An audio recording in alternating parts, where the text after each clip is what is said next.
धर्मान राजधर्मान। भीष्म पितामह ने पांडवों को दान धर्म की शिक्षा दी कि जितना कमाइए उसका 10वां हिस्सा दान के लिए अवश्य रखना चाहिए। कितना? दशमांश, 10वां हिस्सा, 10%, 10%। अब वो आप सुनिश्चित करिए, वो आपको देखना है कि आपकी क्या इनकम है, क्या आमदनी है, क्या आय है। और याद रहे, दान हमेशा नीति से कमाए हुए धन से किया जाता है। जो धन अन्याय से कमा करके इकट्ठा किया है, भैया उसे यहां मत देना, हम तो खुला कह रहे हैं, हमसे कड़वा कोई बोलेगा भी नहीं। वो जो आप दे रहे हैं वो न्याय का धन हो, अन्याय का धन ना हो। वो जो आपने नीति से कमाया है, जो आपने अधिकार पूर्वक कमाया है, उसमें से कुछ हिस्सा धर्म के लिए निकालिए, उसमें से कुछ हिस्सा सत्संग के लिए निकालना चाहिए, उसमें से कुछ हिस्सा समाज सेवा के लिए निकालना चाहिए। कह दूं, उसी में से कुछ हिस्सा वंचितों शोषितों की सहायता के लिए निकालना चाहिए कि भैया खूब भगवान की कृपा हमारे घर में हो रही है, पैसा खूब आ रहा है, तो ठीक है थोड़ा सा निकाल दें। किसके लिए? गरीबों के लिए, वंचितों के लिए, शोषितों के लिए, आदिवासियों के लिए, वनवासियों के लिए, सत्संग के लिए, अध्यात्म के लिए, समाज में धर्म की स्थापना हो। तो ऐसे बड़े बड़े पंडाल लगें, तो ये व्यवस्था भी तो धन से ही होती है भाई। ये बिना धन के कैसे संभव है? ध्यान से सुनना ये बात, थोड़ा सा निकाल के रखिए। 10% दान के लिए निकालना चाहिए। और मेरी बहनें अगर बहुत ध्यान से सुन रही हो आप मुझे, तो मैं एक शब्द कह दूं, दान हमेशा इस प्रकार करना चाहिए। आप लोग धनवान तो हैं, आप लोग दाता तो हैं, लेकिन आप देना नहीं जानते हैं। एक बात मेरी कान खोल के सुन के जाइए कि दान सदैव इस प्रकार करना चाहिए कि आपने दिया तो दे करके आपको तुरंत ये सोचना चाहिए कि मेरे दिए हुए को लेने वाले ने स्वीकार कर लिया, ये इसने हम पर एहसान किया है। बात समझ में आ गई कि नहीं आई? बीच वाली माताएं, बात समझ में आ गई? अगर आप कुछ दे रही हैं तो दे करके ये फील आना चाहिए कि इन्होंने लिया है, ये इनका बड़प्पन है। ये अगर लेते ही नहीं तो हम दानी कैसे बनते? ये अगर स्वीकार ही ना करते मेरा दिया, तो कैसे दानी कहलाते हम? तो देकर के अभिमान ना आए कि आपने कुछ दे दिया तो तुरंत आपने छाती चौड़ी कर ली कि मैंने कुछ दे दिया, मैंने कुछ सहायता कर दी। ना ना ना, देकर के आपके मन में अभिमान न आए तो समझ लेना चाहिए कि अब बांके बिहारी की कृपा हो गई है मेरे ऊपर, कि मैंने दे दिया और मुझे कोई अभिमान नहीं है। मैंने कभी उसकी चर्चा नहीं की, मैंने कभी सार्वजनिक उसकी उद्घोषणा नहीं की कि मैंने किसी की सहायता करी, मैंने किसी को कुछ दिया। गिरिराज जी की परिक्रमा आप लोग सब करते होंगे, सबने कभी ना कभी की होगी। कितने लोग ऐसे हैं जो गिरिराज जी की परिक्रमा की है उन्होंने? हाथ उठाओ। सबने की है, सब गए हैं गोवर्धन सब गए हैं। ललितपुर से तो बहुत दूर भी नहीं है गोवर्धन, 5-6 घंटे में आप चलो पहुंच जाओगे। हाँ, आपकी रुचि नहीं है वो बात अलग है।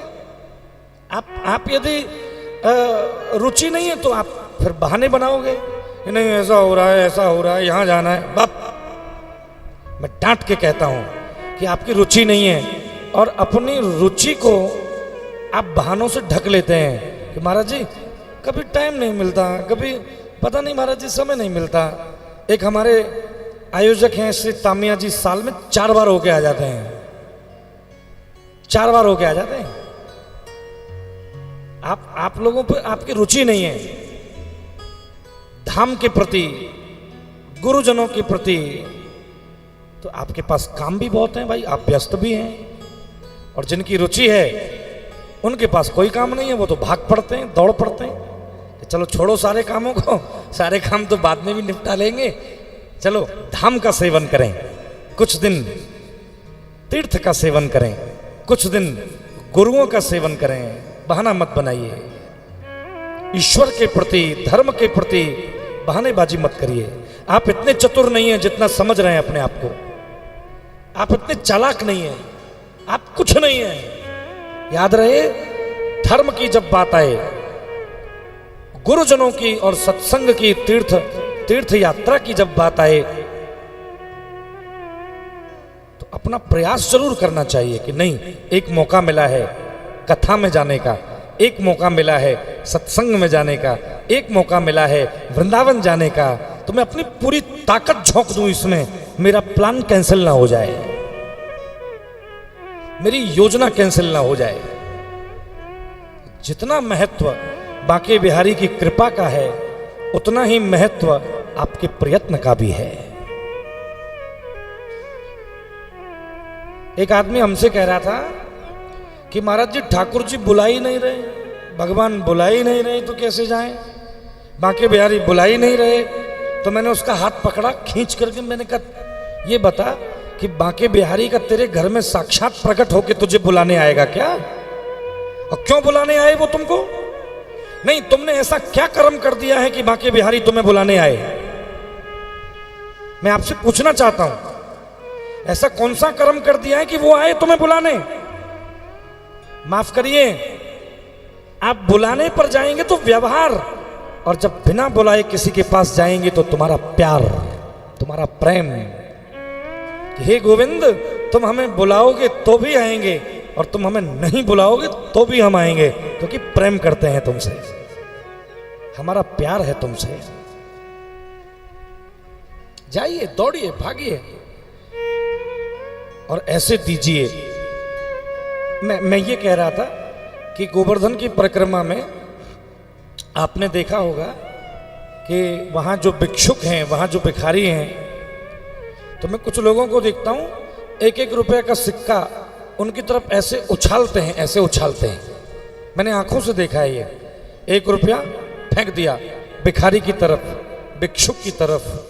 रोना आता है मुझे और मैं बहुत हाथ जोड़ के कहता हूँ, ए पैसे वालों, तथा कथित धनाढ्यों, पैसे वालों, बहुत पैसा है तुम्हारे पास, लेकिन मैं हाथ जोड़ के कह रहा हूं कि किसी की गरीबी का मजाक मत बनाइए। अगर कोई गरीब है तो उसका मजाक मत बनाइए। नहीं देना है, हाथ जोड़ के आगे बढ़ जाओ। आपको नहीं देना है, आप हाथ जोड़िए, आगे चले जाइए, लेकिन कोई गरीब है उसका मजाक मत बनाइए। और अगर देना है तो ऐसे दीजिए कि लेने वाला लेकर के एहसान कर रहा है, उसका मजाक मत बनाइए। उदारता से दीजिए, महानता से दीजिए। दान धर्मान राजधर्मान मोक्ष धर्मान विभागसः, स्त्री धर्मान भगवत धर्मान समासव्यास योगतः। बहुत सुंदर भीष्म पितामह ने पांडवों को उपदेशित किया है और अंत में श्री हरि को, गोविंद को अपनी बुद्धि को समर्पित करके पितामह भीष्म ने महाप्रयाण किया। बोलो भक्तवत्सल भगवान की जय हो।